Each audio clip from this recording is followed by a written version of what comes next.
नमस्कार। स्वागत है आप सबका राजनीतिक इस अखाड़े में। मेरा नाम है अजय सेतिया। मित्रों, अरविंद केजरीवाल ने जहां से राजनीति शुरू की थी, फिर वहीं पर पहुंच गए हैं। उन्होंने सभी पार्टियों के नेताओं पर कीचड़ उछालने से राजनीति शुरू की थी और वह जिन नेताओं पर कीचड़ उछाल रहे थे, अब उन्हीं के साथ गले लगा करके घूम रहे हैं। लेकिन उनकी कीचड़ उछालने की आदत अभी भी नहीं गई। अब उनका नया निशाना पॉलिटिशियंस की बजाय अदालतों के जज हैं, क्योंकि अदालतों के जज उनके भ्रष्ट नेताओं को जमानत नहीं दे रहे। केजरीवाल के पढ़े लिखे अंधभक्तों की टीम ने सुप्रीम कोर्ट की जज बेला त्रिवेदी पर कीचड़ उछालने की मुहिम शुरू की हुई है। सोशल मीडिया पर लगातार बेला त्रिवेदी ट्रेंड कर रहा है। इसका कारण यह है कि बेला त्रिवेदी सुप्रीम कोर्ट की जज बनने से पहले गुजरात हाईकोर्ट की जज थी।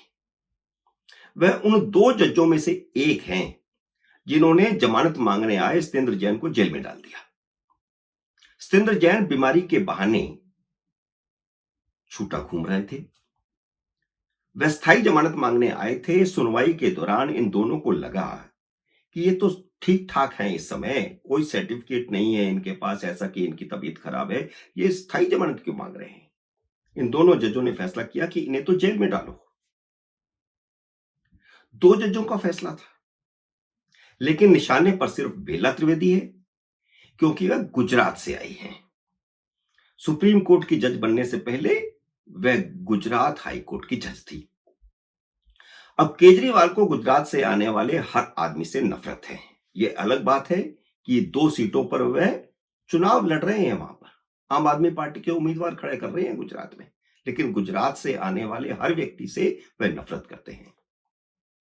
केजरीवाल की कैबिनेट के दो किरदार, मनीष सिसोदिया और सत्येंद्र जैन, दोनों जेल में हैं।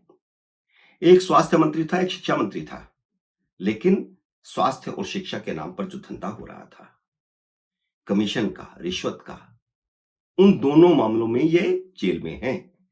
सत्येंद्र जैन अरविंद केजरीवाल की काली कमाई को सफेद करते थे फर्जी कंपनियों के माध्यम से। और मनीष सिसोदिया शिक्षा मंत्री के साथ साथ आबकारी मंत्री भी थे और शराब घोटाला सारा उनकी सरपरस्ती में हुआ, उनके दस्तों से हुआ। इन दोनों को जमानत नहीं मिल रही। और तीसरे हैं संजय सिंह, जो अरविंद केजरीवाल की हर काली कमाई के हिस्सेदार हैं। उन्हें दूसरी बार केजरीवाल ने इसीलिए सांसद बनाया है। वह जेल में हैं और जेल से ही चुनाव लड़े, जेल में ही सांसद बने और उनका शपथ ग्रहण भी हो गया। वे भी जेल में हैं, उनको भी जमानत नहीं मिल रही।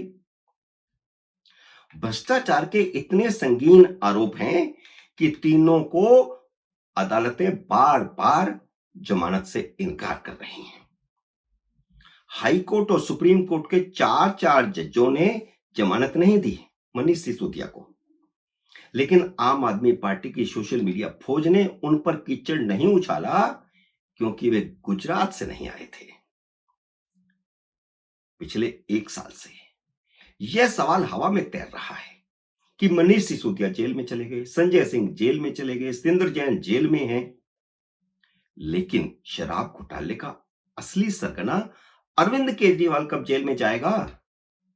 उसे सीबीआई और ईडी गिरफ्तार करेगी या नहीं करेगी? इतने सबूत होने के बावजूद ईडी सम्मन पे सम्मन क्यों भेजे जा रही है? अब तो शराब घोटाले की मुख्य किरदार के कविता भी पकड़ी जा चुकी है। उसी ने दक्षिण लाबी से केजरीवाल को 100 करोड़ रुपए की रिश्वत दिलाई थी, ताकि वह एक ऐसी शराब पॉलिसी बनवाएं जो शराब का धंधा करने वालों को भी फायदा पहुंचाए और केजरीवाल को भी सूटकेस मिलते रहें। 100 करोड़ का शगुन मिलने के बाद केजरीवाल ने मनीष सिसोदिया से ऐसी पॉलिसी बनवाई जिसमें शराब के सौदागरों को कमीशन 3% से बढ़ाकर के 12% कर दिया गया, ताकि आम आदमी पार्टी को 9% की रेगुलर काली कमाई लगातार मिलती रहे। जैसे पहले कई सरकारी गवाह बन चुके हैं, वैसे ही के कविता भी बनेगी। और ये मैं पहले भी एक वीडियो में कह चुका हूं। के कविता गिरफ्तार होंगी, वह सरकारी गवाह बनेगी, ये मेरे पहले वाले भी 2 वीडियो में आ चुका है। वह गिरफ्तार हो चुकी हैं और सरकारी गवाह बनना भी पक्का समझिए। क्योंकि के कविता की पोल पहले ही सरकारी गवाह बने खोल चुके हैं। लेकिन अहम सवाल फिर वही है कि केजरीवाल की गिरफ्तारी कब होगी? होगी या नहीं होगी? अब दिल्ली का बच्चा बच्चा यही सवाल कर रहा है। क्योंकि दिल्ली का बच्चा बच्चा जान गया है कि केजरीवाल ही शराब घोटाले का मुख्य किरदार है। केजरीवाल खुद भी जितना मर्जी छुपाएं, कहें कि घोटाला हुआ ही नहीं, लेकिन उन्हें तो पता है। पता क्या है? वे खुद हिस्सेदार हैं, उनको पैसा मिला है, आम आदमी पार्टी को पैसा मिला है। क्या नरेंद्र मोदी ने ही सीबीआई और ईडी को रोके रखा है? जैसे 2 साल से हेमंत सोरेन की गिरफ्तारी रोके रखी थी। क्या मोदी और अमित शाह राजनीतिक नफे नुकसान का आकलन कर रहे हैं? और इतना लंबा आकलन? अदालतों के रुख से एक पब्लिक परसेप्शन बन चुका है कि आम आदमी पार्टी सरकार भ्रष्ट है, केजरीवाल भ्रष्ट हैं। यह एक पब्लिक परसेप्शन भी बन चुका है। जैसे बोफोर्स घोटाले के बारे में राजीव गांधी के खिलाफ पब्लिक परसेप्शन बन गया था, जैसे नरसिम्हा राव की सरकार के बारे में पब्लिक परसेप्शन बन गया था, जैसे मनमोहन सिंह सरकार के खिलाफ पब्लिक परसेप्शन बन चुका था। वह हर काम जो केजरीवाल कर रहे हैं, जो केजरीवाल की सरकार कर रही है, जो केजरीवाल के मंत्री कर रहे हैं, बिना रिश्वत के नहीं कर रहे।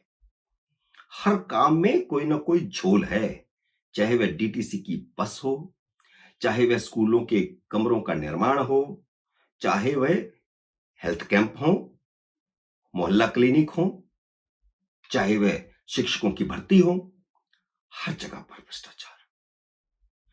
पब्लिक यह भी मान रही है कि केजरीवाल ने घोटाला किया है, खुद घोटाला किया है, यह पब्लिक अब मान रही है। इसलिए अब तक के सभी ओपिनियन पोल दिल्ली की सारी सीटों पर भारतीय जनता पार्टी को तीसरी बार भी जीता हुआ दिखा रहे हैं।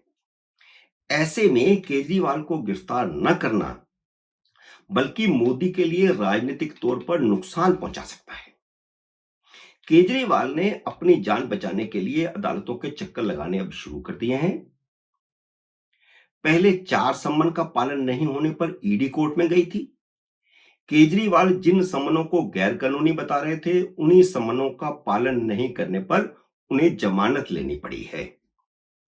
तो इसका मतलब यह हुआ कि वे लगातार झूठ बोल रहे थे कि उनको सम्मन गैर कानूनी है।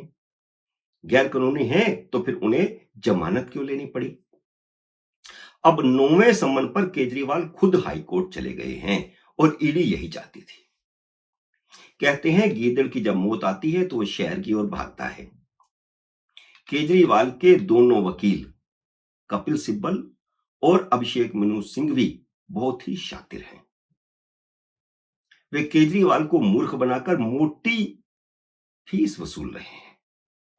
कोई अदालत ईडी के सम्मन को गैर कानूनी नहीं बता सकती। अभी हाल ही में तो सुप्रीम कोर्ट ने कहा था कि ईडी के सम्मन पर उसके सामने पेश होना ही पड़ेगा। जिस किसी व्यक्ति को ईडी का सम्मन जाएगा उसे उसका पालन करना पड़ेगा। तो हाई कोर्ट कैसे छूट दे देगी केजरीवाल को? केजरीवाल ने सम्मन के खिलाफ हाई कोर्ट में जाकर अपनी गिरफ्तारी खुद बुला ली है। अब हालात बता रहे हैं कि फंदा नजदीक आ रहा है। शराब घोटाले पर ईडी के प्रेस नोट में केजरीवाल का नाम आ गया है। याद कीजिए, इसी तरह संजय सिंह का नाम आया था। केजरीवाल जो पिछले कई महीनों से रायशुमारी करवा रहे थे कि गिरफ्तारी के बाद उन्हें मुख्यमंत्री पद से इस्तीफा देना चाहिए या नहीं देना चाहिए, उसके इम्तिहान का समय भी नजदीक आ रहा है। हेमंत सोरेन की तरह केजरीवाल को भी इस्तीफा देना ही पड़ेगा। रायशुमारी के नाटक से दिल्ली की जनता कई बार मूर्ख बन चुकी है। केजरीवाल ने इस्तीफा न दिया तो दिल्ली विधानसभा ही भंग कर दी जाएगी। न रहेगा बांस न बजेगी बांसुरी।